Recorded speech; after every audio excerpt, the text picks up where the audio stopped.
चलिए आज बात करते हैं एक ऐसे मुद्दे की जो इस देश के करोड़ों हिंदुओं से जुड़ी है। एक सवाल है वो ये कि क्या देश में हिंदू खतरे में है। यह सवाल इसलिए क्योंकि भोपाल हो, दिल्ली हो या फिर हो बंगाल, हर जगह पर पलायन का ही सवाल है। एक तरफ बंगाल जल रहा है, हिंदू हिंसा के शिकार हो रहे हैं, तो दूसरी तरफ अब दिल्ली में एक युवक के मर्डर के बाद पलायन का डर है। लोग खौफ में हैं और अपना घर छोड़ने को मजबूर हैं। आरोपों के घेरे में है मुस्लिम समुदाय, जिस पर आरोप है मर्डर का आरोप। दिल्ली के सीलमपुर इलाके में तनाव का माहौल है।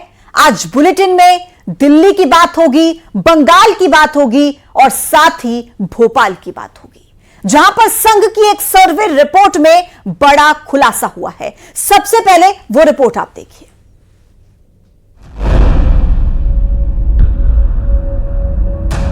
देश में बहुसंख्यक कौन है?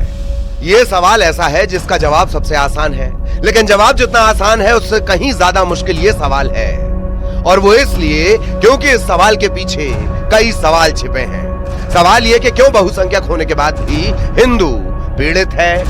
क्यों कभी सीएए के नाम पर तो कभी वक्फ के नाम पर या कभी किसी और वजह से हिंदू को हिंसा का शिकार होना पड़ रहा है? क्यों धार्मिक जुलूसों में हिंदुओं पर नफरत के पत्थर बरस रहे हैं? और क्यों हिंदू अपना ही घर छोड़ने को मजबूर हैं?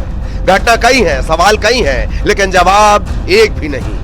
यही सच्चाई है और इस बार ये सच निकला है एक मां की जुबान से।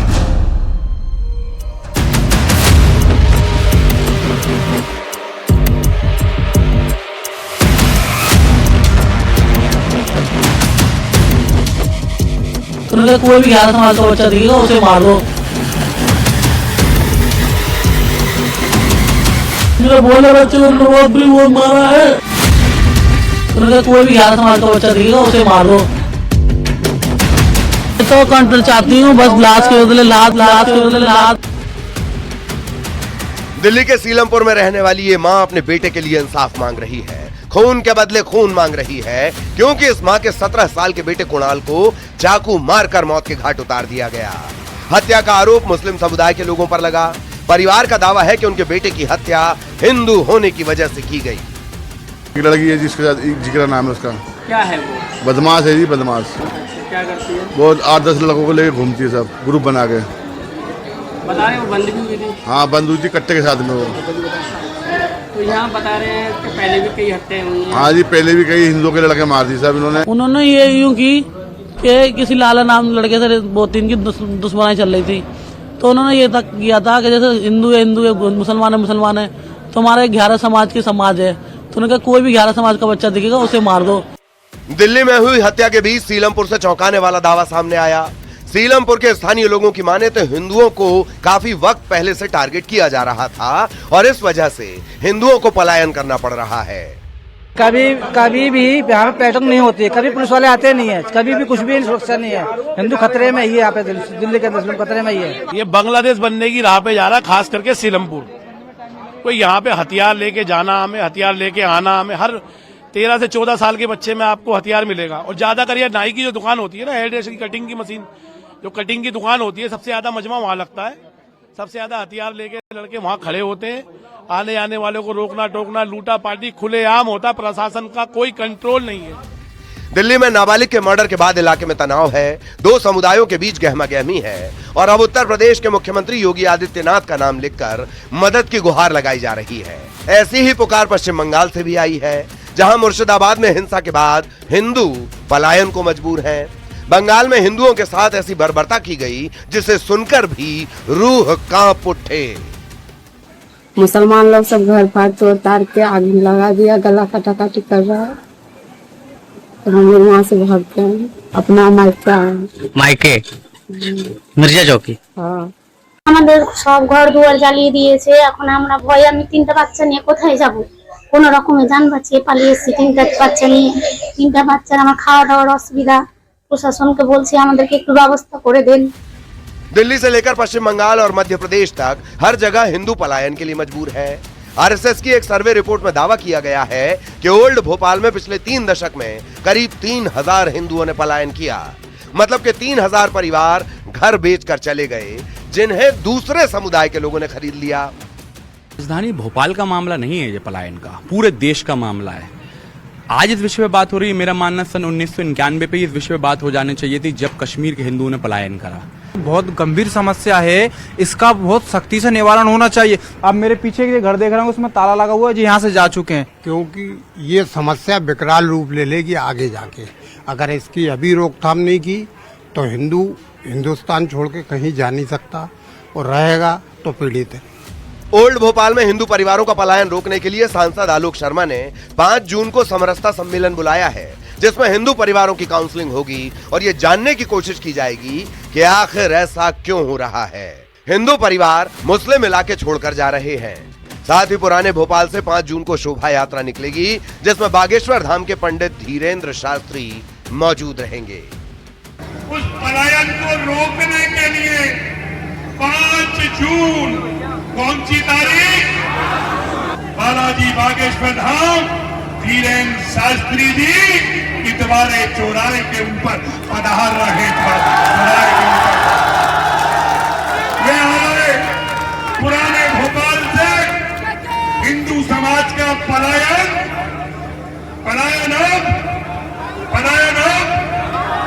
अब नहीं होगा। देख लिया आपने, सुन भी लिया होगा कि कैसे हिंदू पीड़ित है, लेकिन सवाल यही है कि आखिर क्यों। सवाल का जवाब तलाशने की जरूरत है। Bureau report, news 18।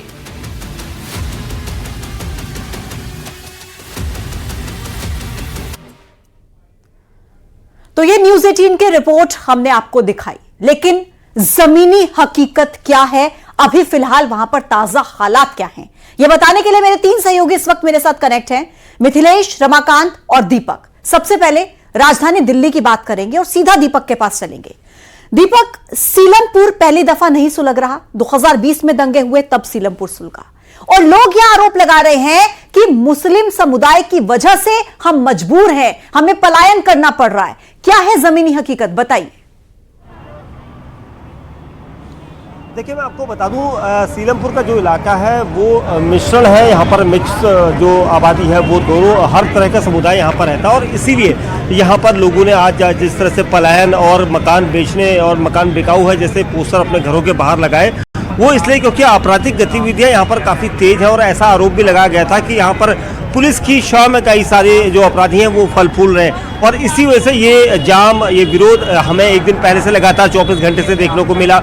अब पुलिस ने हालांकि अभी तक किसी भी अपराधी तक कोई भी पकड़ नहीं पाए हैं, ना ही उन तक पहुंच पाए हैं, और इसीलिए यहाँ पर लोग जो है अपना विरोध देर रात से लगातार कर रहे हैं। उनका कहना है कि जो युवक कुणाल था 17 साल का, उसके हथियारों को नाम बताए जाने के बावजूद भी नहीं पकड़ा गया है, तो कहाँ छिपे है, और ये कानून व्यवस्था पर यहाँ पर सवाल उठाए गए हैं। और इसीलिए हालांकि पुलिस की टीमें 10 से ज़्यादा पुलिस टीमों को लगाया गया है, कई CCTV इलाके के खंगाले गए हैं, कुछ लोगों के नाम जो है उनको यहाँ पर देखकर डिटेंशन किया गया है। पुलिस का कहना है कि पूरी तरह से सारे एफर्ट हैं, लेकिन जो जाम की स्थिति है, देखिए अभी तक जाम लगाया गया था, जो मेन रोड जाम किया गया था, और दिल्ली में अगर एक जगह पर अगर जाम की यहाँ पर स्थिति हो जाए तो तकरीबन वो कई घंटों तक लंबा जाम चला जाता है। और इसीलिए सीलमपुर के पास अब इस जाम को खोलने की कवायद यहाँ पर की गई थी, जबकि भारी पुलिस बल है यहाँ पर, कई बीजेपी के नेता यहाँ पर पहुंचे, उन्हें समझाया गया, उनके द्वारा ये जाम खुलवाने की कोशिश में पुलिस यहाँ पर सफल रही है, लेकिन अभी तक जो आरोपी हैं उन तक पुलिस नहीं पहुँच पाई है। हालांकि पुलिस का कहना है कि देर रात तक कुछ ना कुछ ऐसे ठोस सबूत या ठोस चीजें ऐसी मिल जाएंगी, हाँ, जिसे कहा जाएगा कि वाकई में उन्होंने अपराधियों को पकड़ा है। तो फिलहाल लेकिन जारी है, और जाम को समुदाय विशेष पर ये आरोप लगते हैं कि भाई इनकी वजह से हम लोग डर के साए में जी रहे हैं, हम लोगों को घर छोड़कर जाना पड़ रहा है। लोगों के ये बयान है जो हमने खुद सुने हैं, लोग रोते हुए नजर आ रहे हैं। ऐसा क्यों होता है कि हिंदू बहुसंख्यक है, हालांकि सीलमपुर की स्थिति अलग है, लेकिन बावजूद इसके हिंदुस्तान में हिंदू बहुसंख्यक है, उसके बावजूद भी डर के साए में वो क्यों जी रहे हैं? ऐसा क्या खौफ उनको वहां पर एक विशेष समुदाय से है? देखिए जो सीलमपुर की बेल्ट है, सीलमपुर में कई ऐसे इलाके हैं जहाँ पर ये कहा जाए कि मुस्लिम समुदाय के लोग ज़्यादा रहते हैं और उस गली में हिंदू समुदाय के लोगों की कमी है या दूसरे समुदाय के लोग कम रहते हैं। तो इसी वजह से जहाँ पर बाहुल्य स्थिति होती है तो वहाँ पर कहीं ना कहीं आपराधिक प्रवृत्ति के लोगों के भी बढ़ने की आशंका रहती है और यहाँ पर एक दो लोग नहीं बल्कि कई ग्रुप्स ऐसे चलते हैं जिनका खौफ रहता है और इसीलिए आसपास के लोगों ने यहाँ पर पुलिस को कई बार शिकायत दी थी कि यहाँ का जो मोहल्ला है, जो गली है, उस गली में अक्सर युवकों का आना जाना होता है और वो डराते धमकाते हैं और विशेष समुदाय के लोगों पर खासा यहाँ पर निशाना साधते हुए उन्होंने ये भी कहा था कि मकान बिका हुआ, जिससे पोस्टरबाजी हमने इसलिए की है ताकि यहाँ पर हमें यहाँ से जाने की इजाज़त मिले, क्योंकि यहाँ पर डर और दहशत में वो जी रहे हैं और ऐसे आरोप उनके लगे हैं। हालांकि पुलिस की तरफ से अभी तक कोई ऐसा बयान इसमें स्पष्ट रूप से नहीं दिया गया, लेकिन जो यहाँ पर लोगों ने अपना डर बताया है इस पर यहाँ पर विशेष समुदाय के लोगों से, ठीक है। कुल मिलाकर अभी थोड़ा सा और इंतजार करना होगा स्थिति को पूरे तरीके से समझने के लिए, क्योंकि पुलिस की जांच इस पूरे मामले पर चल रही है। दीपक, आपका धन्यवाद मेरे साथ जुड़ने के लिए, जानकारी देने के लिए। अब मिथिलेश आपके पास आते हुए, क्योंकि देखिए सवाल यहां पर यह खड़ा होता है कि ऐसे न जाने कितने इलाके हैं जहां पर हिंदू बहुसंख्यक हैं, मैक्सिमम इलाके ऐसे ही है, मेजॉरिटी है उनकी, लेकिन क्या हमने वहां से कभी कोई ऐसी खबर सुनी कि हिंदू समुदाय के डर से, खौफ से मुस्लिमों को वहां से भागना पड़ रहा है, शहर छोड़ना पड़ रहा है, घर छोड़ना पड़ रहा है? तो फिर हिंदुओं के साथ ऐसा क्यों होता है? जी बिल्कुल सही कहा आपने, और ये सीधा सवाल इंदौर के लोगों से पूछते हैं। बहुसंख्यक जहाँ पर है वहाँ से कभी ऐसी कोई तस्वीर देखने को नहीं मिलती कि अल्पसंख्यक पलायन कर रहे हैं, लेकिन अब ऐसी तस्वीर लगातार देखने को मिल रही है कि हिंदू जो है लगातार पलायन करने के लिए मौजूद हैं और वहाँ से जहाँ पर ये कहा जाता है कि अल्पसंख्यक लोग वहाँ पर रहते हैं। कई सालों पहले एक औरंगजेब आया था हमारे हिंदुस्तान में, उसी की टू कॉपी है ममता बनर्जी, जो हिंदुओं के साथ अत्याचार कर रही है। मुर्शिदाबाद में हिंदुओं ने पलायन कर रहे हैं, अभी 17 साल के लड़के की हत्या हुई। पर ममता बानो क्या चाहती है? वहाँ पे मुस्लिम राष्ट्र बनाना चाहती है क्या? मुगलों की संतान है ममता बानो, उसको समझ में आना चाहिए कि इस तरह से हिंदुओं के साथ अत्याचार ना करे। नहीं तो जब जब हिंदू बोला है राज सिंहासन डोला है। ऐसा ना हो कि ममता को खदेड़ने के लिए इंदौर से पूरी हिंदू राष्ट्र की सेना वहाँ पर जाए और उनको खदेड़ खदेड़ के भगा।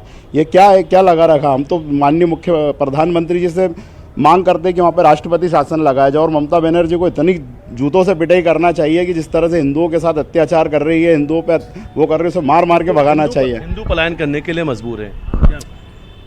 बांग्लादेश में तो ये अब उनकी आदत बन चुकी है, हर एक ज़िले को वो मुस्लिम ज़िला घोषित करना चाहती है। और ये आज की साजिश नहीं है, ये लंबे समय से एक ममता बनर्जी की साजिश है और वो लंबे समय से इस पर काम कर रही है।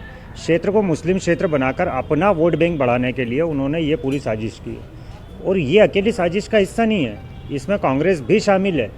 आदिवासी क्षेत्रों में देखा जाए तो आदिवासियों का पलायन कराया जाता है, उनका धर्म परिवर्तन कराया जाता है। मुस्लिम क्षेत्रों में जहां अल्पसंख्यक हिंदू हैं उनको हिंदुओं को वहां से मार के भगाया जाता है। तो ये कहीं ना कहीं साजिश है, इसके पीछे फंडिंग भी होती है और इसको कांग्रेस कहीं ना कहीं फंडिंग कर रही है और दूसरे दल भी इसको फंडिंग कर रहे हैं। महू में हिंसा हुई, गुना में हमने तस्वीर दिखाई, हनुमान जयंती के दिन पथराव हो जाता है, दिल्ली की घटना, मुर्शिदाबाद की घटना, क्या क्या चल रहा है? देखिए, मुर्शिदाबाद की बात करें तो एक बारूद का ढेर हो चुका है।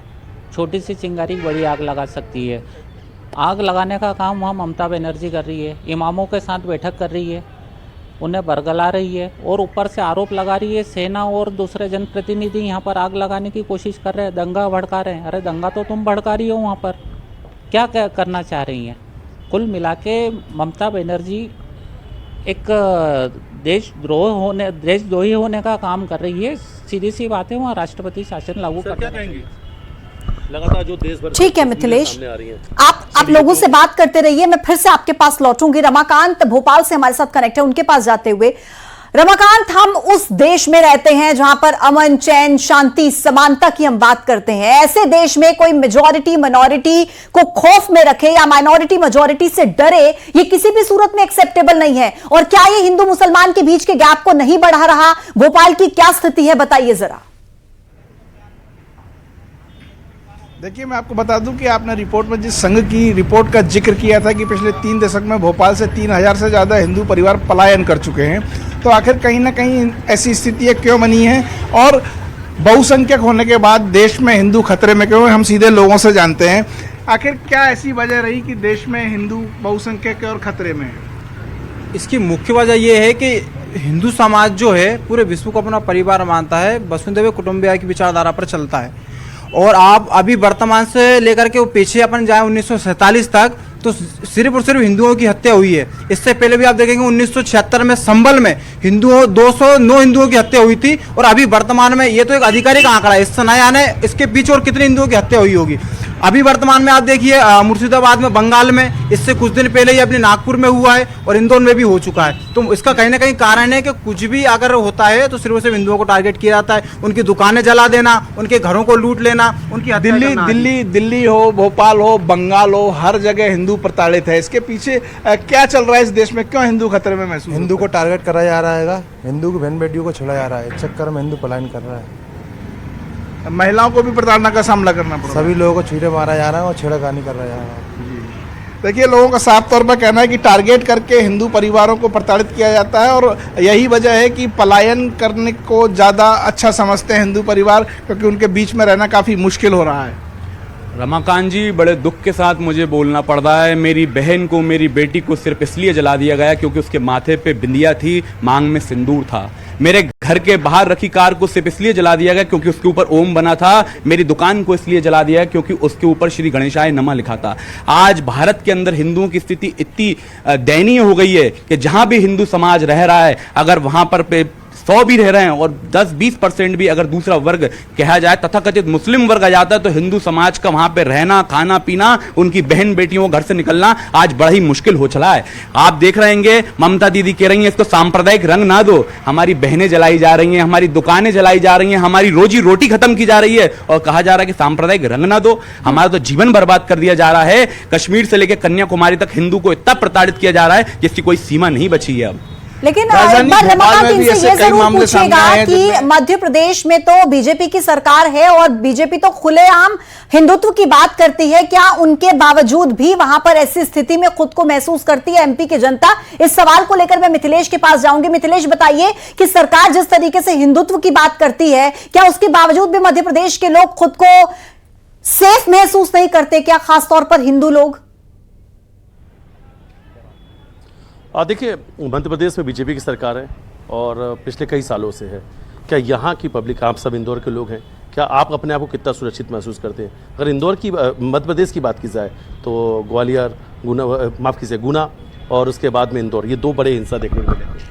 देखो, मध्य प्रदेश जहाँ जहाँ भारतीय जनता पार्टी की सरकार है वहाँ निश्चित रूप से हिंदू सुरक्षित है, और जहाँ भारतीय जनता पार्टी की सरकार नहीं है वहाँ पर हिंदुओं खतरे में। यहाँ भी तो तस्वीर देखने को मिली, तो उनका इलाज भी करा ना, उनमें जूते भी दिए यहाँ की सरकार ने, मतलब तुरंत इलाज करते। अगर ऐसी घटना दोबारा होगी तो उनके मकान भी तोड़ेंगे, उनको मारेंगे भी। ऐसा नहीं है, ये भारतीय जनता पार्टी की सरकार है, स्वराज की सरकार है। लेकिन सवाल ये भी है कि अगर सरकार साथ साथ कार्रवाई करती है तो फिर भी आखिर क्यों पलायन को मजबूर हो जाते हैं हिंदू, और तस्वीरें ऐसी सामने आती हैं। आप सभी का शुक्रिया मेरे साथ जुड़ने के लिए और बातचीत करने के लिए।